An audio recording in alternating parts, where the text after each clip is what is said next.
እግዚአብሔር ሰውን ሲፈጥረው የት ጀምሮ የት እንደሚጨርስም ያውቃል። ራሱ ፈጠረው የሚለው ነገርም እኮ ከምንም ነው የመጣ ነው ማለት ከእናትና አባት ካለ ዘር የት እንደነበርን ከዛች ሰከንድ በፊት እንደዚህ እንቁላሉና ስፐርሙ ተገናኝቶ ሰው የምትለዋ ነገር ወይም ያ ፍጡር እስኪፈጠር ድረስ የት ነበረ ያ ነፍስ ወይም ያ ሰው። ግን ከዛን ጊዜ ጀምሮ እንዴትም ይሁን ብቻ ከዛን ጊዜ ጀምሮ ግን እግዚአብሔር ማወቅ ብቻ አይደለም ያ ሰው ምን አይነት ህይወት ውስጥ እንደሚሄድም ደግሞ ዲተርሚንድ የሆነ ነገር የለውም ወይ ያውቀዋል። እሱ ብዙ ኦኬ ያውቃል። ግን የአንድ ሰው ህይወት ማሪም መጨረሻውም የመታወቅ ብቻ ሳይሆን እሱ አያውቀውም እንጂ የሚቀጥለው የሚሆነውን ነገር እየኖረው ነው። ቅድም እንዳልኩት ነው የኔና አንተ ቆይቷል ከዚህ መተዋወቅ የዛን ጊዜ መተዋወቃችን ዛሬ ዲቨሎፕ አድርጎ እዚህ ጋር ያመጣው እንጂ እግዚአብሔር ስለሚያውቀውና ስለማያውቀው አይደለም የማያውቀው ጉዳይ ሳይሆን የሰው ህይወት ዲተርሚንድ ይሆን አይደለም ወይ በቃ ከዚህ ከሚባለው ነገር ውጪ መኖር አይችልም። ይጀምራል ይጨርሳል። እኔ እንደሱ አይደለም ማስበው። እኔ ማስበው ነገር ምንድነው ልክ ነው አካባቢያችን ተጽዕኖ አድርጎብናል፣ ጓደኞቻችን ተጽዕኖ አድርገውብናል፣ ኢኮኖሚክ ፕሬሸሩ የምናልፍበት ህይወት ጎዳና ማንነታችንን ሞልድ አድርጎታል። እስማማለሁ። ያ ማለት ግን በምንም ነገር ላይ ነፃ ፈቃድ የሚባል ነገር የለንም። በቃ የኮዜሽን ማለት ኮዛሊ ዲተርሚንድ ሆነናል ተብሎ ግን የሚለውን ነገር እኔ አልቀበልም። ማለት እንደሱ ከሆነ ሞራል አካውንታቢሊቲም ላይ የለም ማለት ነው። ለምን ለምሳሌ አንድ ሰው ተኩሼ ብገለው በቃ መጥፎ አስተዳደጌ ነው አሳዳጊ የበደለው እንደሚባለው በሀገራችን ለምሳሌ መጥፎ ሰው ቢሆን በቃ አሳዳጊው ስለበደለው ነው ቀጥቶ ቢያሳድጉት ኖሮ ጥሩ ይሆን ነበር። ስለዚህ እንደዛ ከሆነ መጠየቅ የሚባል ነገር አይኖርም። ሞራል አካውንታቢሊቲ ለመጠየቅ ተብሎ ሞራል አካውንታቢሊቲ ለመጠየቅ ተብሎ ሰውንም ይሁን እግዚአብሔርን ከነዚህ ከአካውንታቢሊቲ ለማውጣት ተብሎ ሪል የሆነውን ነገር መካሩ ግን አይደለም። እኔ አሁን ምንድነው መሰለ የምለው ልክ ነው አያመጣም እንደሱ ማለት አይደለም። እኔ ያልኩ ያለሁት ነገር ምንድነው ሰዎች ፍሪ ኤጀንት ናቸው ብዬ ነው ማምነው። ማለት ነፃ ኮዝድ የሚሆን ነገር አለን በኔቸራችን፣ ኮዝድ ደግሞ የማይሆን ነገር ለምሳሌ ሪዝን ኮዝድ ሊሆን አይችልም። 2 እና 2 4 የሚለውን ነገር የምንም አይነት አስተዳደግ ውስጥ ልለፍ 2 እና 2 4 ነው። 2 እና 2 4 የሚለውን ነገር ለማመን ኮዝድ ያደረገኝ አይ ነገር ኮዝድ ስላደረገ ነው 2 እና 2 4 ብለ ያመንከው ልትለኝ አትችልም።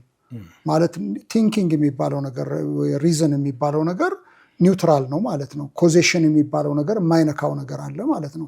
ስለዚህ በእኔ ውስጥ ኮዜሽን የማይነካው ነገሮች አሉ ማለት ነው። ኮዛል ዲተርሚኒዝም በለው ቲዮሎጂካል ዲተርሚኒዝም በለው ጋድ ሶቨርኒቲም በለው የማይነካቸው ነገሮች አሉ ማለት ነው። እግዚአብሔር እንደዛ አድርጎ ነው እናትና አባትን አክብር ብሎኛል። ስለዚህ በምንም አይነት ሁኔታ ውስጥ ልለፍ እናትና አባትን ማክበር ትክክል ነው ብዬ ነው ማምነው እኔ። ስለዚህ ኮዝድ አድርጓል የሚለውን ነገር እኔ አልቀበልም። እግዚአብሔር ኮዝድ አላደረገን። እግዚአብሔር ኮዝድ ካደረገ ብዙ የምናያቸው ኢቭል ነገሮች ሁሉ እግዚአብሔር ነው እያደረገ ያለው፣ ሰውየው ተጠያቂ። ያ ደግሞ ልክ ከእግዚአብሔር ባህሪ ጋር አይሄድም፣ እግዚአብሔር ፍቅር ከመሆኑ ጋር። ስለዚህ እኛ ነን ሰውን የገደልኩት እኔ ነኝ። ግን እሱ ነው ወደ ጥያቄ የሚመጣው። እግዚአብሔርን ተጠያቂ ላለማድረግ የሚደረግ ሽሽት ይመስላል ነው። አሁን ይሄኛው አንደኛው አይደለም ስላልሆነ ነው የምንሸሸው እኮ ስላልሆነ ነው። እግዚአብሔርን ነፃ እናድርገው ምናምን ብለን በሚለው ሳይሆን ስላልሆነ ነው። እኔ ሞራል ኤጀንት ነኝ። ያንን ነገር ማክበርና ያለማክበር የኔ ውጤት ነው፣ የኔ ኃላፊነት ነው። እግዚአብሔርም ህግን የሰጠን እኮ እንደምናከብረው ኦልተርኔት ፖሲቢሊቲ ስላለን የሰጠን አይደል? ለምሳሌ እናትና አባትን አክብር አለ። አለማክበርም ግን እችላለሁ። ስላላከበርኩት እግዚአብሔር ኮዝድ አድርጎኝ ነው ልል አልችልም። እግዚአብሔር ኮዝድ በዛ መንገድ አያደርግም ብለን ነው ምንለው። ስለዚህ እግዚአብሔር ኒውትራል ነው ያደረገን ማለት ወደ አንዱ ኢንክላይንድ ዜሮ ላይ ነን ያለ ነው። ወደ ኔጌቲቭም ኢንክላይንድ ማለት መጥፎ ነገር ልናረግም እንችላለን፣ ጥሩ ነገር ልናረግም እንችላለን። እግዚአብሔር ሞራል ኤጀንት አድርጎ ሲፈጥረን ዜሮ ላይ ነው ያስቀመጠን ማለት ነው። ስለዚህ ኔጌቲቭም ነገር ማድረግ እንችላለን፣ ፖዚቲቭም ነገር ማድረግ እንችላለን ማለት ነው። ስለዚህ የኔ ክፋት እግዚአብሔር መጥፎ ስለሆነ ነው ወደሚለው ነገር ለምን ይወስደዋል?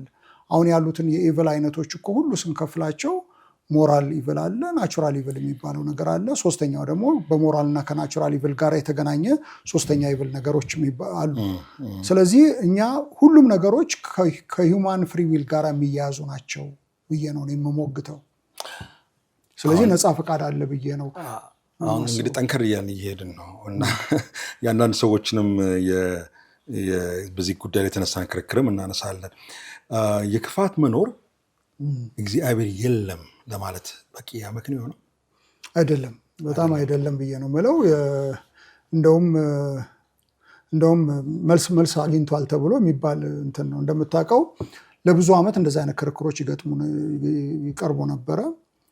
ዴቪድ ሂዩም የሚባል አንድ ፈላስፋም ይሄን ነገር በጣም ታዋቂ እንግሊዛዊ ፈላስፋ ወይ ስኮቲሽ ፈላስፋ ነው። እሱም አቅርቦ ነበረ። ጄል ማኪ የሚባለው እስከ ቅርብ ጊዜ ኦክስፎርድ ያስተምር ነው፣ አሁን በህይወት ያለ አይመስለኝም።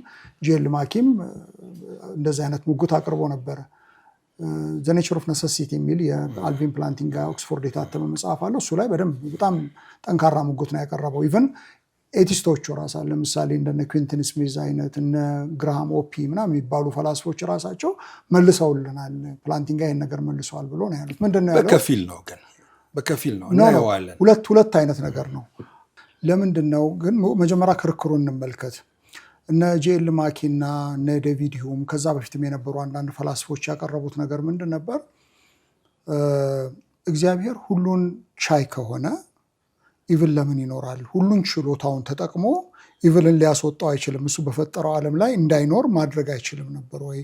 ወይንም ኢዘር ሁሉን ቻይ አይደለም ማለት ነው። ሁሉን ቻይ ከሆነ ግን ኢቭል መኖር የለበትም ነው።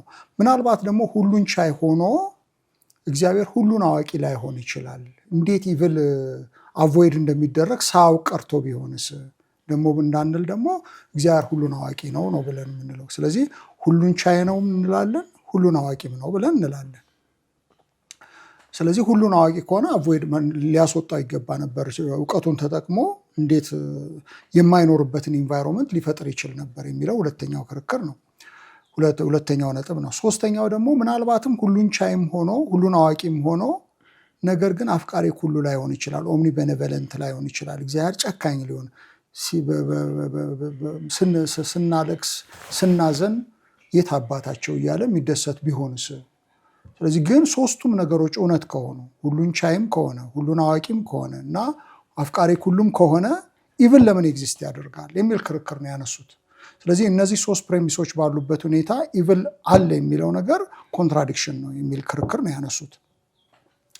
ፕላንቲንጋ ሁለት ነገር የነገረን ነገር ምንድነው? የነገረን ነገር አንደኛ በነዚህ ፕሬሚሶች በነዚህ የሙግት ነጥቦች እና በድምዳሜው መካከል ምንም አይነት ኮንትራዲክሽን የለም የሚል ዲፌንስ ነው ያቀረበው። ዲፌንስ እና ቴዎደሲ የሚባለው ነገር የተለያየ ነው። ዲፌንስ የሚባል መከላከያ ነው ያቀረበው። መጀመሪያ እነዚህ ፕሬሚሶች እርስ በርስ መቃረንን የሚያሳዩት ነገር የለም አለ። ይሄ አንደኛው ነገር ነው። ቴዎደሲ የሚባለው ግን እግዚአብሔር ክፋት ለምን ሀፕን እንዳደረገ የነገረን ነገር። ቴዎደሲውን ላናውቅ እንችላለን፣ ግን እዚህ ጋር የቀረቡት የክርክር ነጥቦች ግን ድምዳሜውን የሚያጸኑ አይደሉም ብሎ ነው የተከራከረው። እሱ ላይ ዓለም በሙሉ ነው የተስማማው። ቴዎደሲውን ግን አልነገረንም። ልክ ነው፣ አልነገረንም። ፍትሐ አምላክ የምንለው ወይም ቴዎደሲ የሚባለውን ነገር ጀስቲፊኬሽኑ ምንድን ነው? እግዚአብሔር ኢቭልን አናቅም፣ ለእኔም አልነገረኝም፣ ለመጽሐፍ ቅዱስም ላይ አልነገረንም። ግን ያ ማለት ግን ኮንትራዲክሽን አለው ማለት አይደለም። ለምንድነው ኮንትራዲክሽን የማይኖረው? ነፃ ፈቃድ። አሁን ሁሉንም ኢቭል በምድር ላይ የሚደረጉትን ነገሮች ብትመለከታቸው የኢቭል አይነቶች ከሶስት ነው፣ ምንጫቸው ሶስት ነው። አንደኛው ሞራል ኢቭል ነው። ሞራል ኢቭል የምንለው ሰው ላይ የሚያደርሰው ነገር፣ ጦርነትን ምናምን እንደዚህ አይነት ነገሮች ሞራል ኢቭል ናቸው አይደል? ይሄ ሞራል ኢቭል ነው። ሌላው ደግሞ ናቹራል ኢቭል የምንለው ነገር ምንድን ነው? ለምሳሌ ቮልካኖ ኢራፕት አድርጎ አካባቢ ቢያጠፋ ሱናሚ እንትን ቢደረግ እሱ ደግሞ አለ። ሶስተኛው ደግሞ የሁለቱ ቅንብር ነው። ለምሳሌ እኔ ሲጃራ ማጨስና በላንግ በሳምባ ካንሰር ምናምን ብያዝ፣ ስለዚህ ሁለት ነገር አለ ማለት ነው። ናቹራልም ነገር አለው፣ ሞራልም ይሹ አለበት ማለት ነው። ለሁለቱ ኮምቢኔሽን ነው። ስለዚህ እንግዲህ ዞሮ ምንድን ነው እኛ ብለን የምናምነው ነገር ሞራል ኢቭል ነው ይሄንን ነገር ሁሉ ያደረገው ብለን ነው የምናምነው። ስለዚህ ሞራል ኤጀንት ሰዎች ሞራል ኤጀንት ነው። እኛ ብቻ አይደለንም። እኛ ብለን የምናምነው ክርስቲያኖች በዚህ ጽንፈ ዓለም ውስጥ እርኩሳን መናፍስትም አሉ ብለን ነው። ምናልባት እነዛ ቮልካኖን በማስነሳት ጉዳይ ላይ ገብተዋል፣ ሱናሚውን በማስነሳት እነሱም ድርሻ ሊኖርባቸው ይችላል ብለን እናስባለን። ዞሮ ሞራል ኤጀንት የሚያደርገው ነገር ነው እንጂ እግዚአብሔር አሁን ምን አገናኘው ከእግዚአብሔር ሁሉን ቻይ? ለምሳሌ እኔ አንድን ሰው መግደሌ ከእግዚአብሔር ሁሉን ቻይነት ከእግዚአብሔር አፍቃሪ ሁሉነትና ከእግዚአብሔር ሁሉን አዋቂነት ጋር ምንም እንትን የሚለው ሁሉን ነገር ትሩ ሆኖ ማለት ነው። እነዛ ነገሮች ሆኖ እኔ ነኝ የገደልኩት እኔ ነኝ፣ ሞራል ምግባራዊ ተጠያቂነቱ እኔ ጋር ነው። ሞራል ኤጀንት ስለሆንኩኝ ተጠያቂነቱ እኔ ጋር ነው እንጂ የሚሄደው እነዚህ ፕሬሚሶች ሮንግ ናቸው ልንል አንችልም ማለት ነው። እኔን እግዚአብሔር ነፃ ፈቃድ ሲሰጠኝ ሁለት ወይ ነው ኦልተርኔት ፖሲቢሊቲ ነው የሰጠኝ። ማድረግም እችላለሁ፣ አለማድረግም እችላለሁ። ስለዚህ ሳደርግም ነፃ ፈቃዴን ተጠቅሜ ነው እንጂ እግዚአብሔር ኢቭል ስለሆነ ነው ልትለኝ አትችልም ማለት ነው። ባላደርግም ደግሞ እኔው ነኝ ለዛ ነገር ተወቃሹም ተወዳሹም እኔ ነኝ፣ ምክንያቱም ሞራል ኤጀንት ስለሆንኩኝ። ስለዚህ ኦልተርኔት ፖሲቢሊቲ ባለበት ሁኔታ ላይ ስለሆነ ስለዚህ እነዚህ ነገሮች የሉም ልንል አንችልም ማለት ነው። እግዚአብሔር ሁሉን ቻይ ነው። እግዚአብሔር ሁሉን አዋቂ ነው። እግዚአብሔር አፍቃሪ ሁሉ ነው። ኢቭልም አለ፣ ሁሉም ልክ ነው ብለን ነው የምንለው። ኮንትራዲክሽን የለም። ስለዚህ ፕላንቲንግ የመለሰው ነገር ይሄ ነው። ምንም ኮንትራዲክሽን የለም የሚለውን ነገር ነው እንትን ያለው። ግን አሁን እዚህ ሞራል ኤጀንት የሚለው ነገር ላይ ግን እግዚአብሔር ራሱ በዚህ ሞራል ኤጀንት ውስጥ አለ የሚል ነው ሌላ ሙግት ያለው። አሁን ለምሳሌ ያህል አንድ እውነተኛ ታሪክ ልንገርህ። ይህ ታሪክ ሸዋዬ የምትባል ሴት እውነተኛ ታሪክ ነው። እኔና ባለቤት አንድ እንትን ነበረን፣ የአእምሮ ዘገምተኛ ህመም ያለባቸው ልጆች ማሳደጊያ ቦታ እዚህ ቫቲካን ኤምባሲ ጋር። ያቺ ሰው አንድ ልጅ ነበራት እና ገና በህፃንነቱ ማለት ነው ከተወለደበት ጊዜ ጀምሮ አይሰማም፣ አይም፣ አይናገርም፣ አይራመድም፣ ንጽህናውን መጠበቅ አይችልም።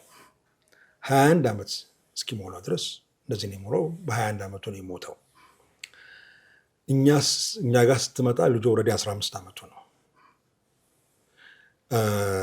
እኛ ጋር 6 ዓመት ያው ቤት ይዛው ትሄዳለች። ቀን እኛ ጋር መዋለ እንትኑ እዛ ይውላል። እሷ ትሰራለች ማለት ነው። እሷ ይህ ልጅ ምንም አይነት ፍሪ ዊል የለው። አይሰማም፣ አይም፣ አይናገርም፣ አይንቀሳቀስም። እዛ ማሳደጊያ ጣቢያ ውስጥ ወይም መዋያ ጣቢያ እንኳን ጥቂት ልጆች ናቸው እዛ የሚኖሩት፣ ግን እዛ መዋያ ጣቢያ ውስጥ ግን ወደ 20 ምናምን ልጆች ነበሩ። የዚህኛው በጣም ሲቪር ነው። የሌሎቹም ከሱ ብዙም ይሻል አይደለም። ምናልባት ያዩ ይሆናል፣ ግን አይናገሩም፣ አይሰሙም፣ እንደዚህ ግን ያው ወይ አይንቀሳቀሱም ይሆናል። እነዚህ ምስል ልጆች ምንም አይነት ፍሪ ዊል የላቸውም። ይህ ልጅም ምንም ፍሪ ዊል የለውም። 21 ዓመቱ ላይ ሞተ። የዚህ ልጅ ህይወት ምን ትርጉም አለው? በዚህ በፍሪ ዊል ጥያቄ ውስጥ ማን ነው ሞራል ኤጀንቱ ተጠያቂ? ለዚህ እናቱ ነች። መጽሐፍ ቅዱስ ላይ ይሄን ታሪክ እናያልናለም እንዴ? በዚህ የሰው ልጅ ልክ እንደዚህ መጥፎ ሆኖ ሌላ ሰው ሲገል ሞራል ኤጀንት ተጠያቂ ከሆነ እግዚአብሔርስ በእንደዚህ አይነት ነገሮች ውስጥ እንዴት ነው ሞራል ተጠያቂ የማይሆነው? አሁን ይኸውልህ ቅድም ያልኩት ቴዎዶሲ ይሁን አናውቅም ብያለሁ። ምን ማለት ነው? ለምን ይሄ ልጅ እንደዛ ሆነ እኔ አላውቅም።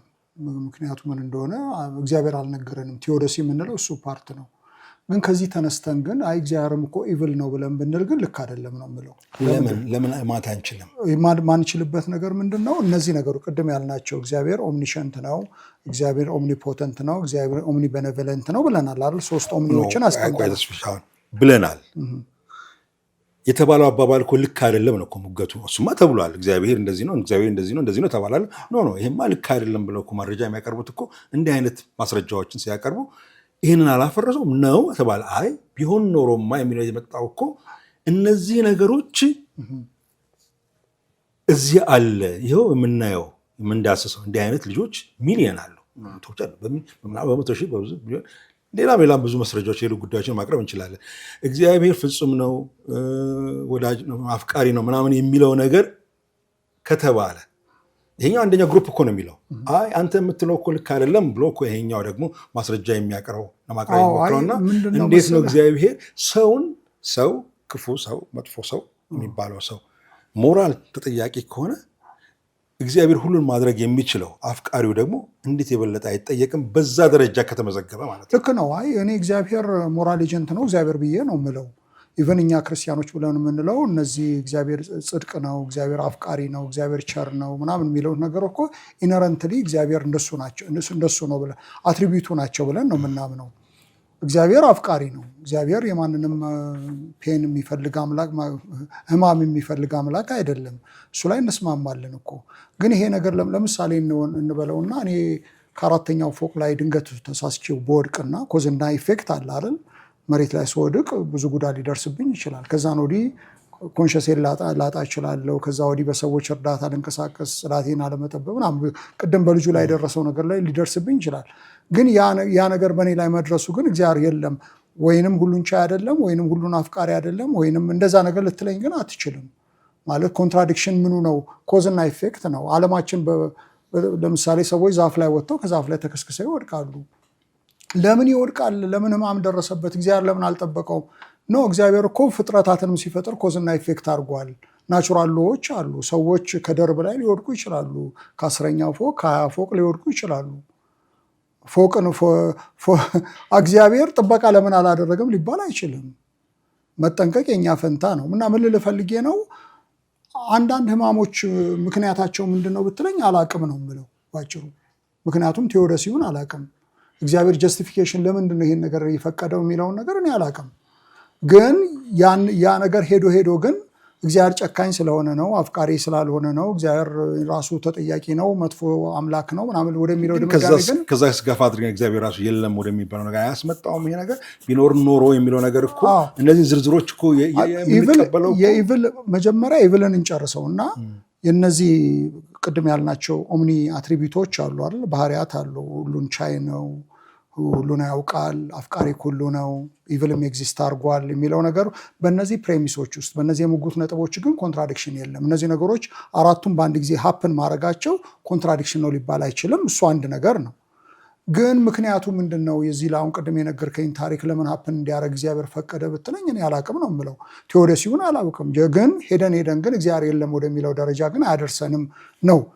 አይ እግዚአብሔር አለ ለማለት ግን ከተባለ ቅድም እንዳልኩ ነው ሌሎች አርጊመንቶች ስላሉ እነሱን ነው እንግዲህ ማወጣው ማለት ነው። እነሱ ላይ ነው ዲስከስ የማደርገው። ስለ ጄኤል ማኪ እና ስለ አልቪን ፕላንቲንጋ የክፋት ሙግት ትንሽ ብናይ ደስ ይለኛል። ምክንያቱም ቅድም እንዳልከው ነካ አድርገህ ሀሳቡን አልፈኸዋል። እነዚህ ሁለቱም ፈላስፎች የታወቁ ናቸው። አንደኛው በተወሰነ ቅድም ያልኩት ለዚህ ነው፣ በተወሰነ መንገድ ነው መልስ የሰጠው እንጂ ሙሉን አይደለም የሚለው ደግሞ ሌላ ክርክር ደግሞ አለ። ምክንያቱም ይህንን ክርክር እንደገና አንስተው የተወሰነ ቦታ ላይ መልሶታል፣ ግን በሌላ አቅጣጫ ግን አልመለሰውም። የዚህ የማኪ ሎጂካል ፕሮብሌም ኦፍ ኢቭል ሁሉን ቻይና ፍጹም ደግ አምላክ ካለ ክፋት ሊኖር አይችልም ነው የሱ ክርክር። ክፋት ካለ ደግሞ አምላክ ደግ አይደለም ወይም ሁሉን ቻይ አይደለም ነው። የፕላንቲንጋ ነፃ ፈቃድ መከላከያ ፍሪ ዊል ዲፌንስ ደግሞ አምላክ ከዚህ ክስ ነፃ ለማውጣት የተደረገ ሙከራ ይመስላል ነው የሌሎቹ ክርክር። አምላክ ሰዎችን በነፃ ፈቃድ ፈጥሯል። እውነተኛ ነፃነት ደግሞ ክፉ የማድረግ እድልን ይጨምራል። ክፉ ማድረግ ትችላለህ፣ ደግ ማድረግ ትችላለህ፣ ሁለቱም አለ። ስለዚህ በአሁኑ ጊዜ በአብዛኛው ፈላስፋ ኤቲስቶችን ጨምሮ ቅድም እንዳልከው ፕላንቲንጋ ክፋትን እግዚአብሔር በአመክንዮ አብረው ሊኖሩ አይችሉም፣ ክፋትና እግዚአብሔር በአመክንዮ አብረው ሊኖሩ አይችሉም የሚለው የማኪን ጠንካራ ክርክር ማርከስ እንደቻለ ይስማማሉ። ሁለቱ አንድ ላይ መሆን አይችሉም ነበር ያለው ነው፣ ይችላሉ ነው። ሆኖም እግዚአብሔር ካለ ለምን ይህን ሁሉ ያህል ብዙ ክፋት አማውንት ኦፍ ኢቪል ይኖራል የሚለውን ሌላኛው ክርክር ግን አሁንም እንደቀጠለ ነው፣ አልተመለሰም ነው። ግን አማውንት የሚለውን ነገር ማን ነው ኢቫሉዌት የሚያደርገው? ለምሳሌ አንድ ነገር ይኸውልህ ረጅም ነው፣ ልክ ነው። አሁን አንተ ያልከው ነገር ፌር የሆነ አሰስመንት ነው። ሁሉም አሁን እስከምናውቀው በሃይማኖት ፍልስፍና ላይ የሚሰሩ ሰዎች ፕላንቲንጋ የማኪን ሙግት በጥሩ ሁኔታ ሰክሰስፉል በሆነ ሁኔታ መልሶልታል። ጋድ ኢቪል ኤንድ ፍሪ ዊል የሚል መጽሐፍ አለው ኢርድማን ያሳተመው። ሌላው ደግሞ ዘ ኔቸር ኦፍ ነሰሲቲ የሚለው መጽሐፍ አለው ኦክስፎርድ የታተመ መጽሐፍ። በእነዚህ መጽሐፍ ላይ በደንብ በጥሩ ሁኔታ መልሶልናል የሚለውን ነገር ዓለም ይስማማል። አሁን ግን አማውንት የሚባለው ነገር ነው። መጠኑ ለምን በዛ፣ በምድር ላይ ያለው እንትን በጣም በዝቷል የሚል አይነት ክርክር ነው። እሱ ላይ ያለው ነገር እንግዲህ አንድ ነገር አየህ በዛ። ለምሳሌ ይኸውልህ እኔ ረጅም ነው የምለውን ሰው አንተ መካከለኛ ነው ልትለው ትችላለህ። እኔ ጠይም ነው የምለውን ሰው አንተ ቀዳማ ነው ልትለው ትችላለህ። እኔ ሰፊ ነው የምለው ነገር አንተ ጠባብ ነው ልትለው ትችላለህ። ስለዚህ ለዚህ ነገር እኮ በቃ እንትን ነው በደምሳሳው ነው እንጂ የምንግባባው ቁርጥ ያለ ነገር የለንም ማለት ነው። እኔ በጣም አጭር ነው የምለውን ሰው ነው መካከለኛ ነው ልትለው ትችላለህ። እና ምንድን ነው አንድን ነገር አየህ አማውንቱ በጣም በዛ በምድር ላይ ያለው ነገር በስቷል አልበዛም ምናምን የሚለውን ነገር በምንድን ነው ሬፈረንስ ፍሬማችን ብለን ነው የምንለው። ለምሳሌ ማንኛውንም ነገር እኮ ሁለት ነገር ስታነጻጽር አሁን መጠኑ በዛ መጠኑ አነሰ ለማለት ንጽጽር ነው እያወራን ያለ ነው አይደል? ምንድን ነው ንጽጽሩ ነው የምለው። ሬፈረንስ ፍሬሙ ምንድን ነው ብዬ ነው የምጠይቀው እኔ። ስለዚህ ሬፈረንስ ፍሬሙ አሁን በስቷል ብለው የሚሉ ሰዎች ከምን አንጻር ነው ገምግመውት በዛ ያሉት ብዬ ልል እችላለሁ እኔ። በዛ አነሰ ምናምን የሚባሉ ነገሮች ሁሉ ንጽጽር አይደሉም። አንተ ለምሳሌ አጥጋቢ ነው የምትለውን ነገር እኔ አጥጋቢ አይደለም ልል እችላለሁ። ስለዚህ ምንድነው አጥጋቢ የሚባለው ነገር እንዴት ነው ምንድነው ሬፈረንስ ፍሬሙ ብዬ ነው የምጠይቀው። ስለዚህ እኔ አማውንት የሚባለው ነገር መጠኑ በስቷል የሚባለው ነገር አንድ ነገር በዛ የሚባለው ከምን መጠን ጋር ለምሳሌ አሁን ይሄ ሰሌዳ ነው ብለን ብናስብ ጠረጴዛው ማለት ነው እና አሁን አንድ መስመር አስምሬ ይሄ ረጅም ነው አጭር ነው ብዬ ብልህ ከምን አንጻር ነው የምትለኝ? ከጎኑ ግን ሌላ መስመር ብሰራ ግን ከዚህ አንጻር ሬፈረንስ ፍሬም አለ ማለት ነው። ሬፈረንስ ፍሬም በሌለበት ሁኔታ አንድ ነገር ረጅም ነው አጭር ነው አጥጋቢ ነው ጠባብ ነው ሰፊ ነው ምናምን የሚባሉት ነገሮች ሚኒንግለስ ነው የሚሆኑት። ሬፈረንስ ፍሬም ያስፈልጋቸዋል ብለን ነው የምንለው። ፍሬሙማ እግዚአብሔር አይደለም? የእግዚአብሔር ደግነት፣ የእግዚአብሔር ፍጹምነት፣ እግዚአብሔር ልክ ነው። እሱን ወሰድንና ከዛ በኋላ ስንመለከት የዚህ ልጅ ታሪክ ስንመለከት እንዴት እግዚአብሔር ካለ እናያለን። ኢቭል ቅድም ብለኸኛል እኮ አንተ እነዚህ ፕሬሚሶች እርስ በርስ አይቃረኑም ብለኸኛል። ካልተቃረኑ አሁን ስለ መጠን ጉዳይ ነው እያወራን ያለ ነው። መጠን ነገር የምናወራ ከሆነ አንድን ነገር ለምን በዚህ መጠን እግዚአብሔር ልክ ነው እግዚአብሔር ፈቅዶ አይደለም ሞራል ኤጀንት የሆን ነው እኛ ነን። ስለዚህ ያ ልጅ ለምን ሆነ እኔ አላቅም ነው እኔ አልተነገረኝም። ለዚህ ነው ቴዎዶሲው አልተነገረንም ብለን የምንለው። ኮንትራዲክሽን ግን አለ ብለን የምትለኝ ከሆነ ኮንትራዲክሽን አሳየኝ ብለህ ኮንትራዲክሽን አለ ብሎ ያለው ሰው ነው ማለት ነው በርደን ኦፍ ፕሩፉን መሸከም ያለበት። እኛ እንደውም ፕላንቲንግ ጋር ሄዶ በርደን ኦፍ ፕሩፍ ተሸክመዋል። ምንድነው በእነዚህ ፕሬሚሶች መካከል ምንም አይነት ኮንትራዲክሽን ላለመኖሩ ማስረጃውን አቅርበዋል። አሁን እየተከራከሩ ያሉት ፍልስፍናው ዓለም እየተከራከረ ያለው ነገር ምንድነው? አማውንት ነው። ቅድም ያልከው ነገር ነው። መጠኑ በስቷል ነው። አንድ ነገር እኛ የምንጠይቀው በአጭሩ ጥያቄ ምንድነው? መጠኑ በዛና መጠኑ አነሰ ለማለት ሬፈረንስ ፍሬሙ ምንድነው ነው። ግን አሁን የቃላት መስንጠቅ እንደውም ብዙ ጊዜ ፍልስፍና ውስጥ የተለመደ ነገር ነው። ግን አሁን እሱ ያሸነፈው ሎጂኩን በሎጂክ ነው ያሸነፈው። ማለት ሁለቱም አንድ ላይ መኖር ይችላሉ በሚለው ሎጂክ ነው። ሌላ የሚያስቀምጡት ምሳሌ ምንድን ነው? የአይጥና የድመት ምሳሌ ያስቀምጣሉ። ድመት አይጥን ትበላለች፣ ሎጂክ ነው። በአንድ ሳጥን ውስጥ ተቀምጠው ግን ያቺ ድመት አይጧን ማትበላበትን ፖሲቢሊቲ አለ። እሱም ሎጂክ ነው። ምክንያቱም ምንድነው? ድመቷ ጠግባ በጣም ጠገበች። ስለዚህ አይጧን ብታያትም ለመብላት አልፈለገችም። የክርክሩ የነበረው አይጥና ድመት አንድ ቦታ ከተገናኙ አይጧ ትበላለች የሚለውን ዴፊኒት አደረገው። መጀመሪያ አይደለም ማሲንጋ ፖሲቢሊቲ አለ ጠገበች እንትኖናቸው። ይሄ ግን ሎጂክ ነው። ክርክራቸው በዚህ በሎጂክ ነው። ግን ከዛ ግን ያልፍና ግን አሁን ፍልስፍና ወደ ምንድነው እያዘነበለ ያለው? እንግዲህ እኔ ፈላስፋ ስላልሆንኩ ብዙ ገትሬ ሊይዛ አልችልም። አንድ ተራ አንባቢ ነኝ። በዛ መሰረት ነው ኮንሰፕት ማቅረብ የምችለው። አሁን ያለው ክርክር ምንድነው? እሱ ከሎጂካል ፕሮብለም ወደ ኤቪደንሻል ፕሮብለም ክርክሩ እየተለወጠ መጥቷል። አሁን ቴዎሬቲካሊ ኢቭልና እንትን አብረው መኖር ይችላሉ። ይህ ማለት ግን እግዚአብሔር አለ ብሎ ማስረገጥ ግን አይችልም። ሁለቱ ይሄ መኖር ይችላል፣ ሎጂካሊ መኖር ይችላል። ድመትና አይጥ አብረው መኖር ይችላሉ ማለት ድመት አይጥን አትበላም ማለት ግን አይደለም። እኛ እኮ የምንለው ፕሮብሌም ፊቭል የእኛ ኤቪደንስ አይደለም። እኛ እግዚአብሔር ለመኖሩ ኤቪደንስ የምናቀርበው ሳይሆን ኤቲስቶቹ እግዚአብሔር ላለመኖሩ የሚያቀርቡት ኤቪደንስ ነው። ያ ኤቪደንስ ሌሎች ፖሲብል ሲናሪዎች አሉ ወይንም ደግሞ ፖሲብል ወርልድ አለ ማለት ነው። አይጧና ድመቷ አብረው በሰላም ሊኖሩበት የሚችለው ፖሲቢሊቲ አለ ማለት ነው። እንደዛ ከሆነ ክርክራቸው ፈርሶባቸዋል ማለት ነው የቲስቶቹ። ግን እኛ እኮ እግዚአብሔር ለመኖሩ እኮ የምናቀርበው ኤቪደንስ የኢቭል መኖርና ያለመኖር ኤቪደንስ አይደለም የምናቀርበው፣ ሌሎች ኤቪደንሶች አሉን እያልኩ ነው ያለሁት። ግን በእነሱ ዘንድ ያመጡትን የሙጉት ነጥብ ግን አንደርከት አድርገናል። አንደርከቲንግ ዲፊተር የሚባል ነገር አለ። እነሱ ማስረጃዎቻችን ናቸው ብለው ያቀረቧቸው ነገር ግን አንደርከት ተደርጓል ነው። ከትካች አጸፋ ቀርቦበታል ብለን ነው የምንለው። ግን እኛ ሌሎች ሪበቲንግ ዲፊተሮች አሉን። ምን ማለት ነው? እግዚአብሔር አለ ለማለት ግን የምናቀርባቸው በጣም በርካታ ኤቪደንሶች አሉ። እነሱ እንዳሉ እንደተጠበቁ ሆነው እግዚአብሔር የለም በሚለው ሳይድ የመጣው ሙጉት ግን አትሊስት ፖሲብል ሲናሪዎች አሉ ማለት ነው። አይጧና ድመቷ አብረው መኖር የሚችሉበት በቃ። ስለዚህ ክርክሩን እኛ ዊን አድርገናል ብለን ነው የምንለው። ግን አሁን አይጡና ድመቷ አብረው መኖር የመቻላቸውን ነገር ፕሩፍ ብናደርግም እግዚአብሔርን ግን ወደዚህ ወደ አይጧና ድመቷ ሪና ውስጥ ወይም ክርክር ውስጥ አምጥተነዋል። ስለዚህ የሞራል ኤጀንት አሁንም ጥያቄ ውስጥ ይገባል። እያየ ነው ማለት ነው አለ። አሁን እግዚአብሔር አለ ብሎ የሚከራከረው አማን ይህንን ክርክር ወዴት ይወስደዋል ማለት ነው። እግዚአብሔር በነዚህ ይሄ ክፉና ደግ በሚደረግበት ሰርክል ውስጥ በዛ ውስጥ አላወጣውም እኮ አለ፣ እዚህ ውስጥ አለ፣ እያየ ነው። ስለዚህ ተጠያቂ ነው። አሁን ዋናው ጥያቄ ያለው ግን የሞራል ማየት ብቻ ሳይሆን ምንም አለማድረጉ እያየ ምንም አለማድረጉ ነው ጥያቄ የሚያስነሳው። የሞራል ኤጀንት የሚለው ያደርጋል እንጂ በቀኑ መጨረሻ ጀጅ ያደርጋል። ግን ምንድነው ለምሳሌ እኔ እናትህን አክብር ብሎኛል። ባለማክበሬ ግን ለምን ዝም ብሎ ያያል? ታዲያ ምን ማንቁርቴን ይነቀኝ ወይ? ምንድነው መሰለ እንዳደርገው እኮ ነው። እኔ ሞራል ኤጀንት ስለሆንኩኝ ጥሩም የማድረጉንም እግዚአብሔር ይኸውልህ ጥሩ የማድረግና ያለማድረግን ፖቴንሻል ብቻ አይደለም የሰጠኝ፣ አክቹዋላይዝ የማድረግበትንም ዓለም ነው የፈጠረው።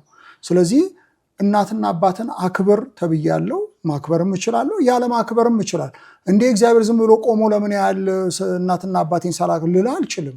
መጀመሪያ ያንን እኮ ፖቴንሻል እኔ ውስጥ ሀፕን ሲያደርግ ሲፈጥር አክቹዋላይዝ የማድረግንም ነገር እኮ አብሮ ሰጥቶኛል ብዬ ነው የምለው። ስለዚህ በቀኑ መጨረሻ ግን ለክፋት ሁሉ እግዚአብሔር ጀጅ ጻድቅ ፈራጅ ስለሆነ ይበይናል ብትለኝ አዎ ነው የምልህ። ጥሩ። በዛው ኮንሰፕት ስንሄድ ግን ሰውን በሞራል ኤጀንት ወደ ፍርድ ካመጣው እግዚአብሔርስ በዚህ በሞራል ኤጀንት የማይጠየቅበት ምክንያት ምንድን ነው ያለው? ወይል አንደኛ ነገር እግዚአብሔር ጻድቅ ነው። ምን ይጠየቃል? እግዚአብሔር ክፋት ስለሌለ ክፋት እኮ ምንም አላረገማ። ሰውን ኮዝድ ስላላደረገው ኒውትራል አድርጎ ስለፈጠረው እግዚአብሔር የሚጠየቅ የነበረው ነገር ምንድን ነበር? እኔ እናንተን ሲፈጥረን ኮዝድ አድርጎናል። ክፉ ነገር እንድናረጋል አይደለም። ያንን ነገር ፖቴንሻል ሰጥቶን ማለት እግዚአብሔር ዜሮ ላይ ቅድም እንዳልኩ ዜሮ ላይ ነው ያስቀምጠን። ልባችን ካደነደነው እንደ ፈርዖን እሱን እንግዲህ እሱ ጥቅስ በደንብ መታየት አለብን። ምን ማለት ነው የሚባለው ነገር ወደ ሀቲቱ መሄድ አለብን። ምን ማለት ነው እግዚአብሔር ሰዎችን ለክፋት ነገር እንትን ያደርጋሉ ምናምን የሚባለው ነገር ላይ የጦፈ ክርክር አለ በክርስትናው አካባቢ። እሱን እንግዲህ እነዛን ክፍሎች እንዴት ነው ኤግዜጀት የምናደርገው የሚለው ነገር ነው የሚበየነው። ግን እግዚአብሔር ግን እጁን አልከተተም። ለራሱ ዓላማ የሰዎችን ልብ ያጨክናል አለም እንዴ? ለሱ ዓላማ ለራሱ ዓላማ ብሎ ሰዎች ልብ እንዲጨክን ያደርጋል። ማለት ይጨክናል ስለ በጥሩም በመጥፎ አይ ምንድነው እኔ የምለው የእግዚአብሔር ዓላማ አለ፣ ከእንደገና ደግሞ የሰዎች ክፋት አለ አይደል? እንዴት ነው ኢንተርሴክሽን ፖይንቱ እንዴት ነው የሚገናኘው በዚህ ነገር ላይ? እግዚአብሔር ሉዓላዊነቱን እንደጠበቀ ሂውማን ፍሪ ዊል ደግሞ ኤክሰርሳይዝ እየተደረገ ይሄ ነገር እንዴት ያደርጋል የሚባለው ነገር አሁንም በእኛ መካከል የጦፈ ክርክር ነው። እሱም ራሱ ከዚህ ጋር ያይዤ ግን ሌላ የአይጥ ምሳሌ እነዚህ ፈላስፎች ያስቀመጡትን ነው። አንድ ሳጥን እዚህ ጋር ቢኖር ሳጥኑ ብዙ ክፍልፋዮች ቢኖሩት ቺዝ እዛ መጨረሻ ቢኖር አይጧ ትገባለች። በዚህ አንተ በምትከፍትላት በር ነው የምትሄደው። እዛ ትመጣና ትደናበራለች። ወደዚህም የምትሄድ ዝግ ነው። ይሄኛውን ስትከፍትላት ትገባለች። ከዛ ወደ ቀኝም ወደ ግራም ትሞክራለች። ያኛውን በር ስትከፍትላት ወደዛ ትሄዳለች። እንደዚህ እያለች አንተ የስከፍትክላትን በር እየተከተለች መጨረሻ ላይ ሄዳ ቺዙን ትባለች። ቺዝም እንዳለ አታውቅም ለነገሩ። እሷ ግን ናቹራሊ ከፊት ለፊት የሚያጋጥማት ነገር ሲኖር ወዲያው እየደነገጠች ማድረጓ አይቀርም። አንተ የከፈትከው መንገድ ነው እሷ ተከትላ መጨረሻ ላይ ቺዝም ከሆነ ወይንም ወጥመድም ከሆነ ምንም ይሄን የሚያጋጥማት መጨረሻ ላይ። አሁን ክርክሩ ያለው እግዚአብሔር ሰዎችን ዓላማ አለው። እኔን ሲፈጥረኝ በዚህ ምድር ላይ ዓላማ አለው። ከዛ ዓላማ እኔ ልወጣ እንዴት ነው የምችለው የሚለው ጥያቄ እኮ ነው ዋናው። አይደለም ይኸውልህ ፕሮብሌም እኮ ልወጣ እንዴት ነው ልወጣ። እኔ ሽሮ ሜዳ ተወልጄ በእኛ ድሮ አባባል ሚሽን ግቢ አድጌ 8 ወንድሞች አሉኝ። ከኔ በላይ 7 አለ፣ ከኔ በታች 1 አለ፣ 9 ነን ጠቅላላ። ከነዛ ውስጥ ሁሉ ግን ለሙዚቃ ኢንትረስት አድሮብኝ ጧትና ሙዚቃው ምናምን ብዬ ያለሁበት አካባቢም ለዛ የተመቻቸው ሆነ። ከሚስዮኖች ጋር ተቀራረቤ ሙዚቃ አጥንቼ ከዛ በዛ ይሄ ሁሉ ደግነቱ ነው እግዚአብሔር የሚያሳየው። እግዚአብሔር ደግ ነው። ፍቅሩን እግዚአብሔር ለኔ እግዚአብሔር ደግ ነው። I have no that እግዚአብሔር ለኔ ደግ ነው። ሁሉ ጊዜም ደግ ነው። ታዲያ አሁን በምንድን ነው የሚወቀሰው? ስለ ዮናስ ብቻ እኮ ለምናወራው እኮ ስለ ጽንሰ ዓለሙ እኮ ነው የምናወራው። ግን አሁን እኔ የሚታየኝ እሱ ያችን በር በየቦታው እየከፈተ በዛ መንገድ እንዲሄድ ባያደርገኝ ኖሮ እንዴት ነው እሱ የኔ ላይፍ ኤንድ የት ጋር እንደሚሄድ እሱ ያውቃል። ማወቅ ብቻ አለም ይቺ ማወቅ የምትለዋ ነገር ፎርናሌጅ የምትለዋ ነገር ብዙ አትመቸኝ እሱ አክረክር። ምክንያቱም ብዙም አያስኬድም። ያውቃል ያወቀ ሰው ዋት እሱ አይደለም ጥያቄው። እውቀቱን ግን በተግባር እየፈጸመው እኔ በየትኛው መንገድ መሄድ እንዳለብኝ ኮዝድ ግን አድርጎሃል ወይ ነው እኮ አሁን በሮቹን ሲከፍት እንዲበላ አደረገው። ምክንያቱም በሮቹ እዚህ ጋር ክፍት ቢኖር በዚህም በር አለ በዚህም በር አለ። እኔ አንድ ምስኪን አይጧ ነኝ ገብቻለሁ። እሱ ያችኛዋ እኔ እንደሄድበት የምፈልገውን በር ባይከፍት ወደዚህኛው ሊሄድ አልችልም። ይሄም ዝግ ነው። ወደዚህኛው ሊሄድ አልችልም። ግን በሮች ናቸው። በሮቹን የሚቆጣጠራቸው ግን እሱ ነው። እኔ ህይወቴ በሙሉ በሱ ቁጥጥር ስር ነው ያለው። ይሄንን ነው የምንለው እኛ ክርስቲያኖች እኮ የምንለው እግዚአብሔር ሶቨርን ነው ማለት ልዑል ነው። አልቲሜትሊ ሁሉ ነገር ወሳኝ እግዚአብሔር ነው ብለን እንላለን። አት ዘ ሴም ታይም ደግሞ ሰዎች ደግሞ ሞራል አካውንቴቢሊቲ ያላቸው ብለን እንላለን። ስለዚህ አሁን ምንድነው መሰለ ጥያቄው ኢንተርሴክሽን ፖይንት ነው። እንዴት ላገናኘው የሚል ጥያቄ ነው እንትን ያልከው። ስለዚህ ኮምፓታቢሊስቶቹ የሚሉት ነገር ምንድነው ሞራል ምግባራዊ ተጠያቂነትና ኮዛል ዲተርሚኒዝም ወይንም ደግሞ ቴዎሎጂካል ዲተርሚኒዝም ኢንተርሴክት ያደርጋል ብለው የሄሪ ፍራንክፈርትን እንግዲህ ሰፊ ሀሳብ ያመጣሉ ማለት ነው። እሱ ከባድ ነው ማለት ከባድ አይደለም ነገሩ ከባድ ነው። ስቲል ፍልስፍናው ዓለም በጣም ብዙ የሚነታረ እንደውም የሚገርምህ ነገር በፍልስፍና ውስጥ እንደ ፍሪ ዊል የሚያከራክር ነገር የለም። ያንን ዲናይ ማድረግ መካዴ አይደለም።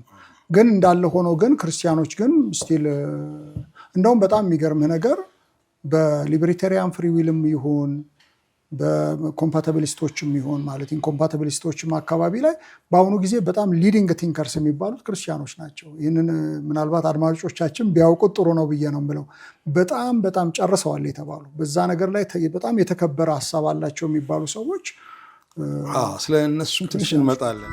ውድ ተመልካቾቻችን በዚህ ፕሮግራም ከተጠቀማችሁ እንዲሁም ከወደዳችሁት ሰብስክራይብ፣ ላይክ እና ሼር ማድረጋችሁን አትዘንጉ። እናመሰግናለን። እስቲ ስለ ሪያሊስቲክ ስለሆነ አንድ ነገር እናንሳ። ፈላስፎች እና የእምነት አቋማቸው ነምበርስ በቁጥር በምን ስንመለከተው ይሄን ያገኘሁት ከፊሊ ፔፐርስ ሰርቬይ ከሚባል ላይ ከወጣ ነው። ስለ የፈላስፎችን ፔንዱለም የሚያሳይ ምን የሆነ ምናምን ከሚል ነው ያገኘሁት እና በጥናቱ በዚህ በ2020 ላይ የተደረገ ጥናት ነው።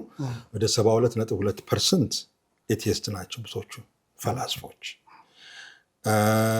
ቴይዝም በአምላክ የሚያምኑ ኢንጀነራል ጁም ሊሆን ይችላል፣ ክርስቲያንም ሊሆን ይችላል፣ ጥቂት በጣም ሙስሊሞችም ሊሆን ይችላሉ። 18.9% ነው። አግኖስቲክ የሆነው ቁጥሩ በጣም ትንሽ ነው። 8.9 አካባቢው ቅድም እንዳለው ብዙም ግድ የለኝም የሚል ፈላስፋ ነው ያለው። ይህንን ነገር ኢንኮምፓረሰንት ወደኋላ 50 ዓመት ሲሄድ 30 እና 40% አማኝ የነበረ ፈላስፋ የነበረበት አሁን ግን በጣም የቀነሰበት ማለት በ50 ዓመት ውስጥ እስከ 2020 ድረስ ያለውን ስፔክትረም ሲታይ የአማኝ ፈላስፋ ቁጥር በጣም እየቀነሰ የአማኝ ፈላስፋ ቁጥር እየጨመረ ወደ 72% አሁን ያለው 18%። ይሄ ክርስቲያኑ ብቻ አይደለም። ለምንድን ነው እሱ የአማኝ ፈላስፋው ቁጥር የሚቀንስ? ግን አንድ ነጥብ አለ እዚህ ጋር። ይሄ አማኝ የሆነው ፈላስፋ ግን እንደ ድሮ አይደለም። በጣም ቮካል ነው። በጣም ይከራከራል። እንደ ድሮ አይሸሽም። እምነቱን ወደፊት ያመጣል፣ ይሞግታል፣ ይጽፋል። ቅድም እንዳነሳ ናቸው ማለት ነው። እሱ ግን የቁጥራቸው ነገር ግን ብዙ የጨመረ ነገር አይደለም። ለምን ይመስላል? ይሄን ነው እንግዲህ ይሄ ከክርስትና ጋር የሚታይ ነው። ሰርቬውን በተመለከተን ያለኝ ነገር ምንድን ነው? ኩዊንተን ስሚዝ የሚባል ዌስተርን ሚሽገን ዩኒቨርሲቲ ያስተምር የነበረ አሁን ሞተዋል፣ በቅርብ ጊዜ ሞተ። እሱ ፋይሎ የሚባል ጆርናል አለ አሜሪካን ሀገር የሚታተም ኤቲስቶች ናቸው የሚያሳትሙት። የእሱ ቺፍ ኤዲተር የነበረ ነው። እዛ ላይ ምን ብሎ ነው ያለው? ምናልባት አድማጮች ኢንተረስትድ ከሆኑ ሊንኩን ልንፈልግላቸው እንችላለን። እና ኩዊንተን ስሚዝ ምንድን ነው የሚለው? አሁን በዓለማችን ያሉ 75% እሱ የሚለው ማለት ነው 75% የሚሆኑ ፈላስፎች ክርስቲያኖች ናቸው ብሏል። በዛ ላይ ብሏል። አሁን ከፊሊፕ ፔፐር ጋራ ኮንትራዲክሽን ያለው ይመስለኛል። ሁለተኛው ነገር ደግሞ ፊሊፕ ፔፐር እና ኩዊንተን ስሚዝ ነው። ኩዊንተን ስሚዝ ያወጣው ፋይሎ ላይ መጽሔት ላይ ጆርናል አርቲክል የሰራው ነገር ኮንትራዲክሽን አለው ልልህ ፈልጌ ነው። ሁለተኛው ነገር እንደውም እኔ ያለኝ መረጃ ምንድን ነው እዛው ላይ ኩዊንተን ስሚዝም የሚለው ለምሳሌ ኤፒስቴሞሎጂ የሚባል እንግዲህ ፍልስፍናው የተለያየ ጎራ አለው። ስለ ስነ እውቀት የሚያጠናው ክፍል ኤፒስቴሞሎጂ ይባላል። ስለ ኑባር የሚያጠናው ክፍል ሜታፊዚክስ ይባላል። ሞራል ፊሎዞፊ ይባላል። ሎጂክ ላይ ክሪቲካል ቲንኪንግ ላይ የሚሰሩ ሰዎች አሉ። ግን በጣም የሚገርም ሊዲንግ የሚባሉት አሁን በብዛት ሳይሆን በጥራት ነው የነገር በጥራት ደረጃ ደግሞ በጣም ሊዲንግ የሚባሉት ኤክስፐርቶች ክርስቲያኖች ናቸው ብሎ ያውም እንግዲህ ተመልከት ኩዊንተን ስሚዝ ክርስቲያን አይደለም። እንደውም የኤቲስቶቹ አፈቀላጤ የሚባል ሰው የነበረ ሰው ነው። እሱ ሊዲንግ ቲንከርሶች በአሁኑ ጊዜ ሀላያን የሚባሉ በጣም ቲንክ ያደርጋሉ ተብሎ የሚባሉ ወይንም ፍልስፍናውን እየመሩ ናቸው የሚባሉት ክርስቲያኖች ናቸው። ስለዚህ የእንትኑ ነገር ሊያሳስበን አይገባም። የስታቲስቲክሱ ለምሳሌ ክርስትና ቁጥር አውሮፓና አሜሪካ እየቀነሰ እንዳለን እንሰማለን። እንግዲህ ያ ብዙ ምክንያቶች አሉ። የኛ ኢቫንጀሊዝም አልሰራንም ማለት ነው። ያ ማለት ግን ዲፊትድ ሆነናል ማለት አይደለም። ወደዛ ድምዳሜ ማነሳችን በራሱ ብቻ ኢንቴሌክቹዋሊ ዲፊትድ መሆናችንን የሚያሳይ አይደለም ልል ፈልጌ ነው። እንዲሁም በአንድ ፖድካስት ላይ የሰማሁት ነገር ሰውየው አክራሪ ኤቲስት ስለሆነ ብዙም እንትን አልወስደውም። ግን እሱ በዛ ቦታ ላይ ከሚናገረው ነገር አንደኛው ሳይንቲስቶችን ነው። ጠቅላላውን በጣም በፒኤችዲ ደረጃ ያሉ ሳይንቲስቶችን በምርምር ላይ አክቲቭ የሆኑ ሳይንቲስቶች ወደ 80% ምናምን አካባቢ ያሉት ኤቲስት ናቸው ይላል። ግን እንደገና በጣም ሊዲንግ ይሄ የኖቤል ሽልማት ውስጥ ምናምን ያሉ ሳይንቲስቶችን ብለ ብቻው መርጠን ብንወስድ አማኝ ከዛ ውስጥ ጁዲዎችንም ጨምሮ የጁ እምነት ተከታዮችን ጨምሮ 7% ብቻ ናቸው። እና እሱ ግን የሚናገረው ምንድነው? እነዛ 7%ዎችም ራሳቸው ብዙ ናቸው። እንዴት ሊዲንግ ሳይንቲስት ሆነው በዛ ደረጃ ሆነው 7% እግዚአብሔር አለ ብሎ የሚያምን ማህበረሰብ መኖሩ ራሱ በጣም ቱማች ነው የሚል ክርክር ነው የሚያቀርበው። ግን የኔ ፖይንት ያለው በዚህኛውም ጥናት እንግዲህ ያኛውን ጥናት አላየሁትም። በዚህኛው ጥናት ግን እንደሚለው በ20 ላይ የወጣ ጥናት ነው።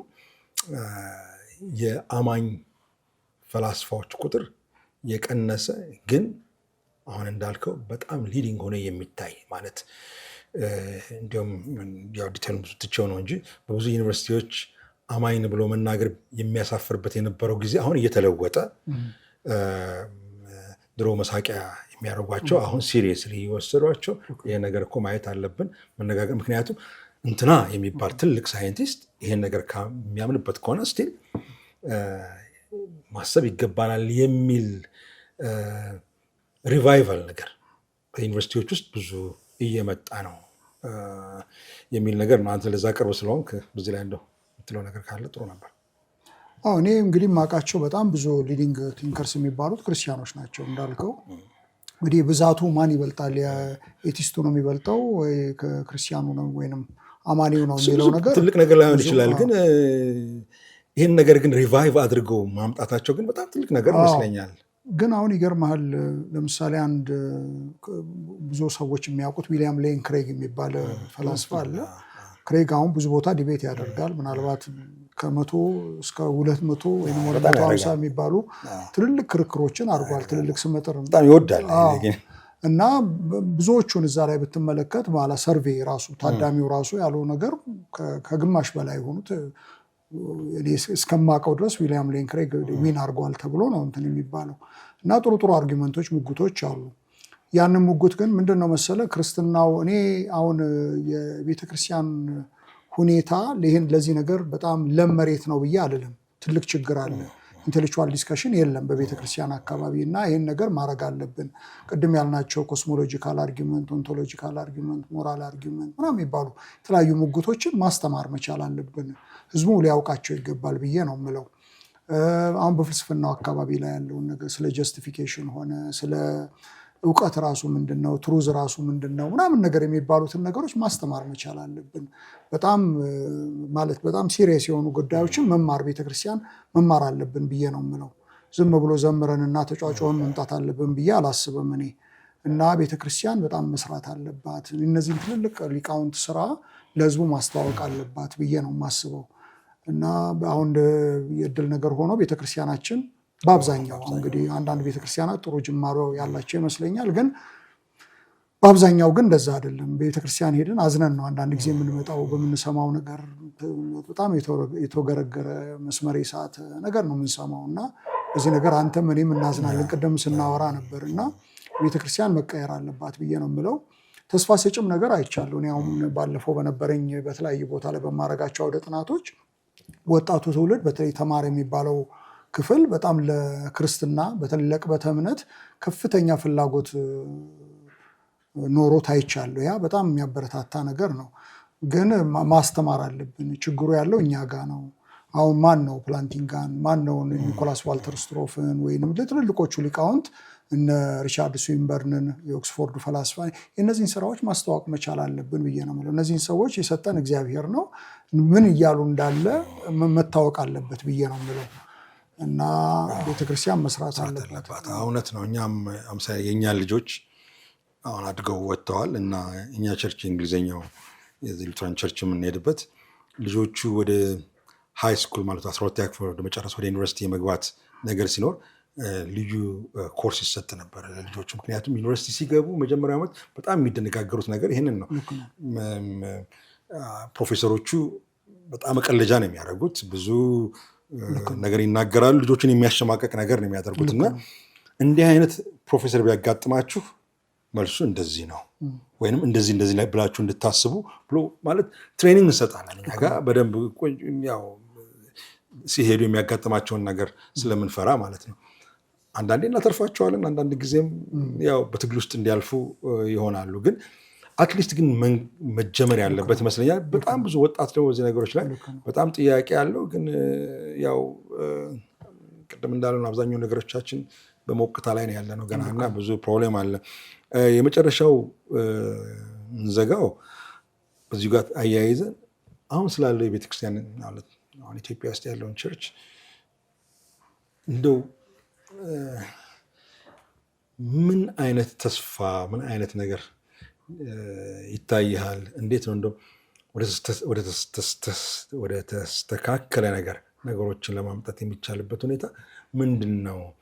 ይሄ የዲኖሚኔሽናል ቅይጥነቱ እኔ በጣም ብዙ ቦታ ኢንተርቪው ጉዳይ ሰጥቻለሁ፣ ፖድካስት ላይም ሰርቼበታለሁኝ። መስመር አለመኖሩ መስመሩን ለመለያየት አይደለም፣ ግን አትሊስት ግን ኢኮሜኒካል የሆነው ነገር እንኳን ለመፍጠር መጀመሪያ እንደው ምን እንደምናምን አለማወቃችን ራሱ አንድ ትልቅ ፕሮብሌም አይሆንም ወይ? እንደው የማስተካከያው መንገድ ካለ እንደው ምን ይመስላል? መጨረሻ በዚህ በሀሳብ እንዘጋው። እኔ ያው በጣም ተስፋ የሚያስቆርጡ ነገሮች አሉ፣ ደግሞ ተስፋ ሰጪ ነገሮችም አሉ ብዬ ነው የማስበው።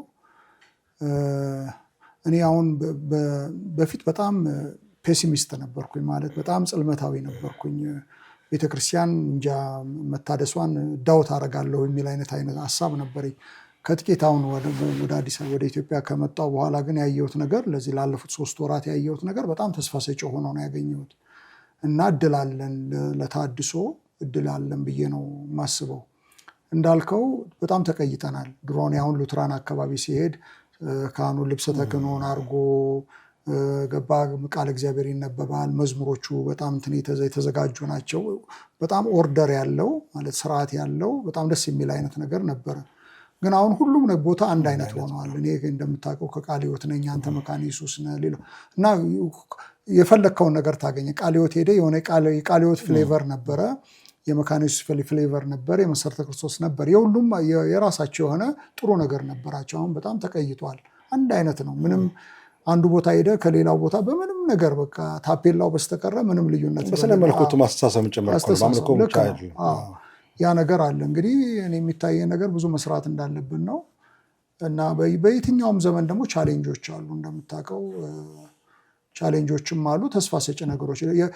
ይሄ በዚህ ዘመን የራሱ የሆነ መጥፎ ነገር እንዳለ ሆነ ጥሩ ነገርም አለ፣ ጥሩ ኦፖርቹኒቲዎችም አሉ። እነሱንም መጠቀም አለብን ብዬ ነው የምለው። ግን መስራት አለብን ብዬ ነው የምለው። ሰዎች ደግሞ ይሰሙናልን ብዬ አስባ አንተን የሚሰሙ ሰዎች አሉ፣ እኔን የሚሰሙ ሰዎች አሉ። ኢንፍሉዌንስ ማድረግ ይኖርብናል ብዬ ነው የምለው እና ክርስትናችን ግን ይቀጥላል ብዬ ነው የምለው። በጣም ጠንክረን ከሰራን ትቢያውን ማራገፍ እንችላለን። የሚተፋውን ነገር መጥረግ እንችላለን። ክርስትና ላይ የሚተፋውን ነገር ገለል ማድረግ እንችላለን ብዬ አስባለሁ። የአፖሎጂስቶች ስራ በዚህ ውስጥ ምን መሆን ያለበት ብለህ ትመክራለህ? ሌላኛው አንደኛው ሜስ እየመጣ ያለው በዛ አካባቢ ይመስላል። እንዳልኩ ነው። ሜሱ በሁሉም አንጻር ነው። አንድ ቦታ ነፃ ክልል የሚባል ነገር የለም። ሕክመተ እምነት ላይ ችግር አለ፣ ማስተማሩም አካባቢ ላይ ችግር አለ፣ ዲሳይፕልሺፑ ላይ ችግር አለ፣ ሁሉ ቦታ ላይ ቤተክርስቲያን አስተዳደርም ላይ ችግር አለ። የለም ልልህ አልችልም። ሁሉ ቦታ ላይ አለ። ለሁሉም ቦታ ሪፎርሜሽኑ ለሁሉም ነው። እንግዲህ የአስተሳሰብ ጥራት ያስፈልገናል፣ የአስተምሮ ጥራት ያስፈልገናል፣ የስነ ምግባር ጥራት ያስፈልገናል ብዬ ነው የማስበው። እነዚህ ነገሮች ላይ በደንብ ቤተክርስቲያን መስራት አለባት። ሰዎችን ዲሳይፕል ማድረግ መቻል አለብን። ጥሩ እውቀት ያላቸው መሰረተ እምነታቸውን በደንብ ጠንቅቀው የሚያውቁ ሰዎችን ማፍራት አለብን ብዬ ነው የማስበው እና ሁላችን ደግሞ ይሄ አንድ ሰው ጉዳይ አለ። አንዳንዱ ገንዘብ አለው፣ አንዳንዱ እውቀት አለው፣ አንዳንዱ ሌላ የተለያየ ክሎት ነው እግዚአብሔር የሰጠን። ግን ብናረግ ግን ከገባችበት ማጥ ልናወጣት እንችላለን ብዬ ከልብ አምናለሁ። ከልብ ነው የማምነው። ግን ይሄ የኔ ጥረት ብቻ ምንም አያደርግ፣ ያንተ ጥረት ብቻ ምንም አያደርግም። ግን መያያዝ አለ። ትልቅ ያልሆነ ነገር ጊዜያችንን ሊወስድብን አይገባም። ለመከፋፈላችን ምክንያት መሆን የለበትም ብዬ ነው የምለው። እኛን አንድ ያስታረቀን ሜን ነገር አለ፣ ዋና ነገር አለ። የአብያተ ክርስቲያናት ህብረት ሲመሰረት እኮ መካነ ኢየሱስ እና ቃለ ሕይወት 100% አንድ ናቸው ብሎ አይደለም የተመሰረተው። ቃለ ሕይወትና መካነ ኢየሱስ የሚያግባባቸው ቤዚክ ነገር አለ። ነን ቤዚክ በሆኑ ነገሮች ግን ይለያያሉ። ችግር የለውም ብለው ነው አይደለም እንትን ያለ።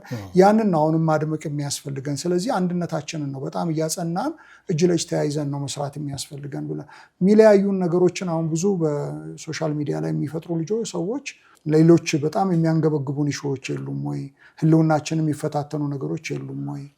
እነሱ ላይ ነው ትኩረት መስጠት ያለብን እና በጣም ደቃቅ ነገሮችን ፀጉር እየሰነጠቅን ትውልድን ማድከም አለብን ብዬ አላስብም እኔ።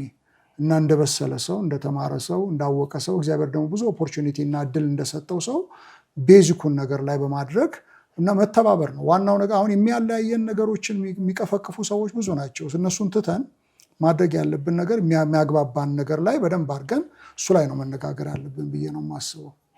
የዲኖሚኔሽናል መስመር አለመኖሩ ግን አንዱ ፕሮብሌም ሊሆን አይችልም? ለምሳሌ ያህል እኔ ብዙ ጊዜ ላለሁኝ ጥያቄ ሲመጣለኝ ከየትኛው ሲሆን እኔ ፔንቴኮስታል አይደለሁም እኔ ሉተራዊ ነኝ ይላለሁ። ያልሆንኩበትን ምክንያትም አስቀምጣለሁ። ግን ለእንትን አይደለም፣ ለጠብ ያለች በዳቦ አይነት ነገር ግን አይደለም።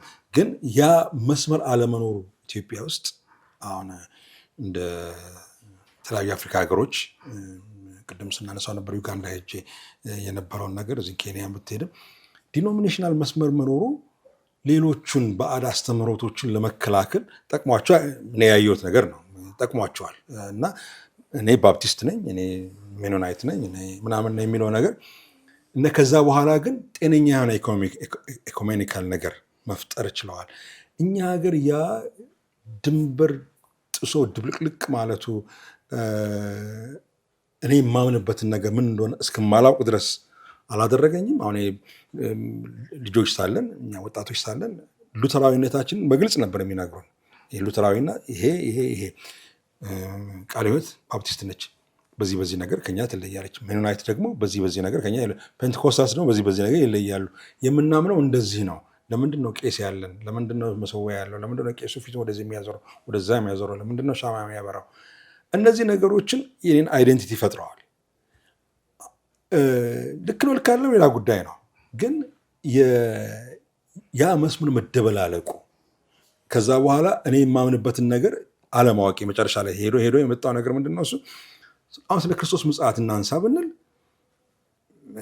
የኔው ቤተክርስቲያን ጭምር ምናልባት የፔንቴኮስታሉን ዶክትሪን ነው የምታስተምረው፣ ወይም ስለ መንፈስ ቅዱስ ሙላት ብናነሳ ወይም ሌላ ነገር ብናነሳ ክሊር የሆነ አስተምሮት ቤተክርስቲያን ውስጥ አለመኖሩ አሁን እንደዚህ ከውጭ መጥተው በጠበጡ ወይንም ፕሮስፐሪቲ ጎስፐል በለው ምንም በለው ለሱ በር አልከፈተም። ይኸውልህ ሁላችንም የራሳችን ትራዲሽን አለናል። ቃለ ሕይወት የራሷ ትራዲሽን አለ፣ ትውፊት አላት።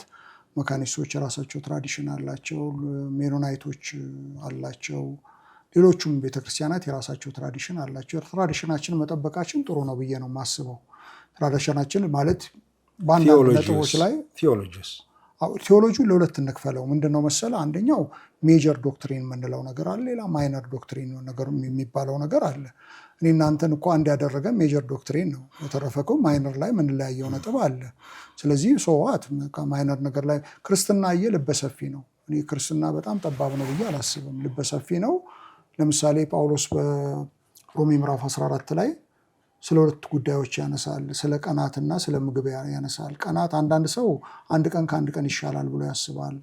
አንዳንድ ሰው ደግሞ ቀን ሁሉ እኩል ነው ብሎ ያስባል ብሎ ካለ በኋላ አይ ግን ቀንን የሚያከብር ለጌታ ብሎ ነው የሚያከብረው፣ ማያከብርም ለጌታ ብሎ አያከብርም፣ በዚህ አትጣሉ ይላል። ከና ምግብ ደግሞ ያነሳና አንዱ ቬጂቴሪያን ምግብ አትክልት ይበላል፣ አንዱ ደግሞ ስጋ ይበላል ይላል። ምዕራፍ 14 ከቁጥር 1 ጀምሮ እሱን ነው የሚያወራው። እና የሚበላውን በማይበላው ላይ ፍረድ፣ የሚበላውንም በማይበላውን አይናቀው ምናምን እያለ ይናገራል። ምን እያለ ነው ጳውሎስ? ያለው ነገር በአንዳንድ ነገሮች ሜጀር አይደሉም ነው እያለ ያለው። በዚህ ነገር ልንጣላ አይገባም ነው። ስለዚህ እኔ እያልኩ ያለሁት ነገር ትራዲሽናችንን መጠበቃችን ትክክል ነው። ስንጠብቅ ግን ብዙ መታወቅ ያለበት ነገር ግን ዞሮ ግን እኛ ኢቫንጀሊካል ነው መታወቅ ያለበት ይሄ ነው። የሚያግባባን ዋናው በዚሁ ሰርክል ውስጥ ነው ሁላችንም የምንወድቀው። አንዱ እዛ ጋ ነው፣ አንዱ እዚህ ጋ ነው። ልዩነቱም አለ እውነት ነው፣ አንድነቱም ደግሞ አለ። በአንድ ማዕቀፍ ውስጥ ነው የተካተነ ያለ ነው።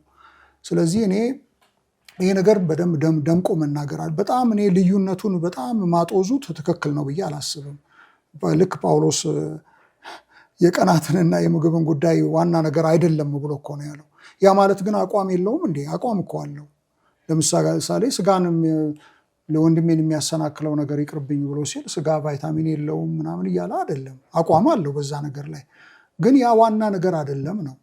ስለዚህ እኔ ችግራችን ብዙ ነው። በተለይ በኢትዮጵያ ቤተክርስቲያን እንግዲህ የኢትዮጵያ ቤተክርስቲያን ብዙ ቻሌንጆች አሉባት። ሴኩላሪዝም ችግር አለባት። የተለያዩ ሃይማኖቶች ጫና ይደረግብናል። እንደምታውቀው ሃይማኖቶች በሃይማኖት ስማቸውን መጥቀስ ባያስፈልግም ጫና አለ።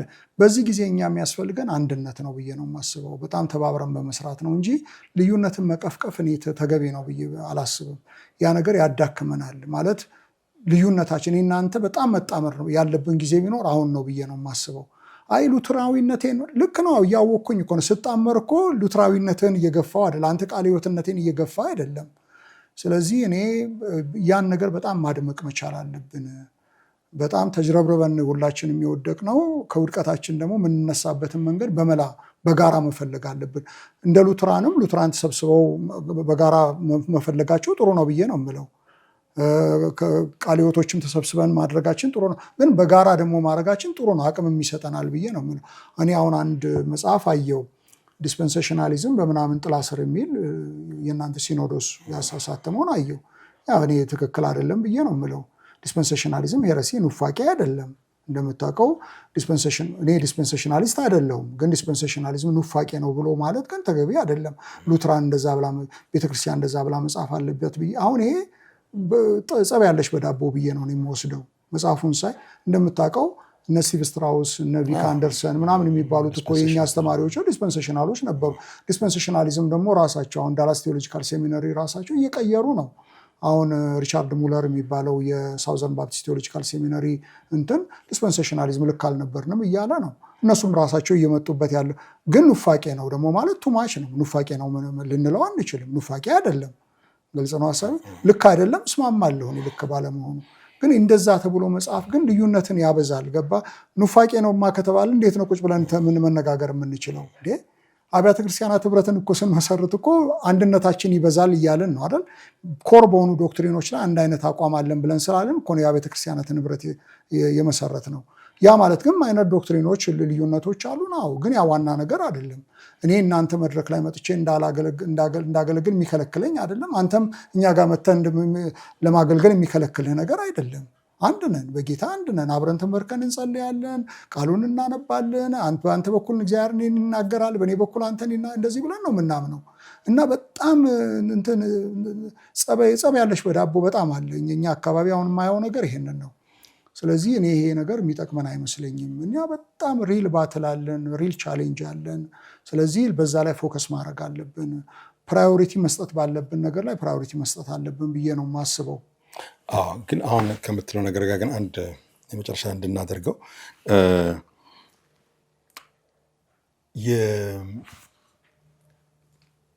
የበሩ ለከት አለመኖር ነው ይመስለኛል አንዳንዱን አሁን እያስደነገጠው ያለው እና እንዴም ምክንያቱም አሁን ወደ መካነ ኢየሱስ ሰው በራሱ ላይ ምሳሌ ቢያደርግ ጥሩ ነው። ራሱ ዲፌንድ ማድረግ ስለሚችል ማለት ነው። በእኛው ቤተክርስቲያን ውስጥ አሁን በጣም ትላልቅ የምንላቸው የሚታወቁ ቀሳውስት ይነሱና ስለ ፕሮስፐሪቲ ጎስፕል ድብን አድርገው ሰብከው ድብልቅልቁን ያወጡታል። ምክንያቱም አሁን በምንለው ምን ችግር የለውም እኮ እኛ ሁላችን ተባብረን ብንቆም እኮ የተሻለ ውጤት ይመጣል እንጂ ምናምን የሚለው ነገር መስመር ስለሌለው በዚሁ ውስጥ ሆኖ በሉትራዊ ቤተክርስቲያን እምነት ውስጥ ሆኖ ዲስፔንሴሽናሊዝም ሊሰብክ ይችላል። አንድ ሰው ቁጭ ብሎ ሲያዳምጥ ግራ ነው የሚገባው። ማለት ቤተክርስቲያኒቷ ምንድን ነው የምታምነው የሚለው ጥያቄ ይፈጥራል። በኢትዮጵያ ቤተክርስቲያን ውስጥ እኔ ያየሁት ትልቁ ድክመት እሱ ይመስለኛል። ቤተክርስቲያን ምን እንደምታምን እኛ ልጆች ሆነን ወጣቶች ሆነን በእኛ እንደምታውቀው ኮንፈርሜሽን ክላስ ማለት የሚባለው 10 ምናምን ዓመት ሲሞላ 18 ምናምን ሲሞላ ቁጭ ብላ ቤተክርስቲያን ምን ታምናለች ተብሎ በእኛ ጊዜ ማለት ነው እንዳሁኑ ቤተክርስቲያን በዚህ ነገር ታምናለች፣ ይሄን ነገር ደግሞ አታምንም። የስተት ትምህርት ነው አይደለም የምትለው። እኛ አሁን ቄሱ ትዝ ይለኛል ወጣት ሳለሁ ቾክ ብላክቦርድ ላይ መስመር አስምረው ቃለ ሕይወት በዚህ ታምናለች። እዛን ጊዜ ሜኖናይቶችም ግልጽ የሆነ እንትን ነበራቸው፣ በዚህ ያምናሉ። ሙሉ ወንጌል ገና መምጣቷ ነው። የዛን ጊዜ ፔንቴኮስታልስ በዚህ ያምናሉ፣ ሉትራን ስላሽ ፕሬስቢቴሪያን በዚህ ያምናሉ።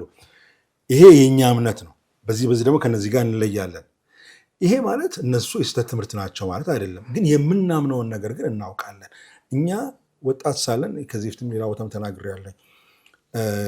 የማክሰኞ እና ሐሙስ የሚባል ፕሮግራም ነበረን እንጦጦና አንድ እንትን መጥቶ የሙሉ ወንጌል ሰው ስም መጥቀስ አያስፈልገኝም እና ከፑልፒቱ ላይ በመንፈስ ቅዱስ ተሞልታችሁ በልሳን ካልተናገራችሁ የመዳናችሁ ነገር ጥያቄ ውስጥ ነው አለ። ከኛ ከመካነ ኢየሱስ ፑልፒት ላይ ወጣቶቹን ያስቆም ነው። ስብከቱንም አልጨረሰም። እንዲህ የሚባል ነገር እኛ ቤተክርስቲያን አታመንም፣ አታስተምርም፣ እንዲህ የሚባል ነገር የለም ብለን ወጣቱ ተነስቶ ሰውየው ስብከቱን እንኳን ሳይጨርስ ወረቀቱን ጥፍጥፍ አድርጎ እንዲወርድ ተደናግጦ ማለት ነው። አልጠበቀም እንደዚህ አይነት ተቃውሞ። ያ ተቃውሞ ለመመጣ እኛ ወጣቶች ሳለን ቤተክርስቲያን ይህንን እንዲህ ታስተምራለች ብላ ስላስተማረችን ነው። እሱ አሁን በእኛ ፑልፒት ላይ ሆኖ የእኛን ትምህርት ልክ አይደለም አልዳናችሁም አለ። ኦፕንሊ ነው ያለው። እኛም ደግሞ ይህ ትምህርቱ ልክ አይደለም ብለን ተቃወሙ። ነጥብ ያለው ምንድን ነው? እሱ አትሊስት የምናምነውን ነገር ግን እናውቅ ነበረ። ያ ነገር መጥፋቱ ከመካከሉ ቤተክርስቲያን ውስጥ ቤተክርስቲያን ይህንን ነው የምታስተምረው።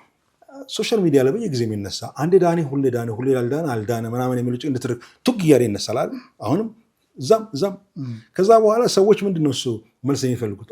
ተስፋዬ ሮበሌ ምን አለ በዚህ ጉዳይ ላይ፣ ማሙሻ ምን አለ፣ ወንጌላዊ ያሬድ ምን አለ እንጂ ቤተክርስቲያኔ ምን አለች አይደለም ጥያቄው። መልሳቸውን ከቤተክርስቲያናቸው ለማግኘት አለ የሞክሩት።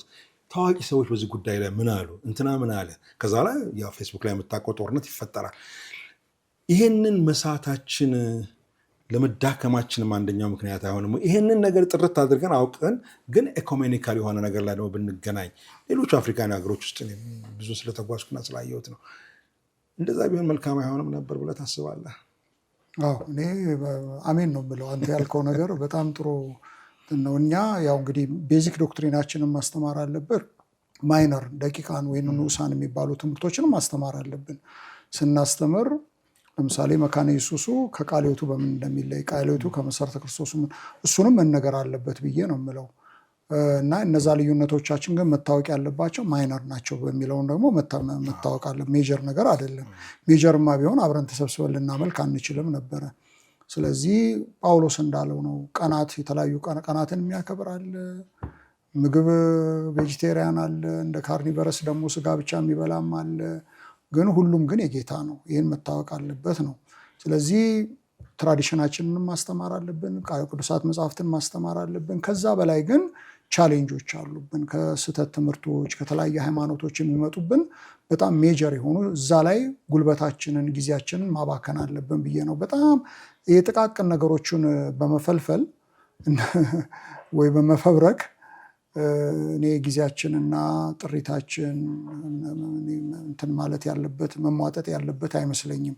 አሁን እያደረጉን ያሉት እንደዛ ነው እና አላስፈላጊ ነገሮች ናቸው አንዳንዶቹ የሚቀርቡልን ነገሮች አላስፈላጊ ነገር። ያ ማለት ግን አነስራ ማለት አይደለም። አናንብብ ማለት በጣም እኔ ዲቴይልድ ነገር ወዳለሁ። በጣም ዲቴይልድ ነገር መስራት አለብን ብዬ እላለሁ። ግን ትልቁ ፒክቸርም ደግሞ ሊጠፋን አይገባም። ዋናው ነገር በጌታ እንዲያደረገን ነገር ደግሞ መከበር አለበት ብዬ ነው የማስበው። አሜን። ለዛ አሜን። ታንኪዩ። እሺ፣ አመሰግናለሁ። ውድ ተመልካቾቻችን ሰብስክራይብ፣ ላይክ እና ሼር ስላደረጉ እናመሰግናለን።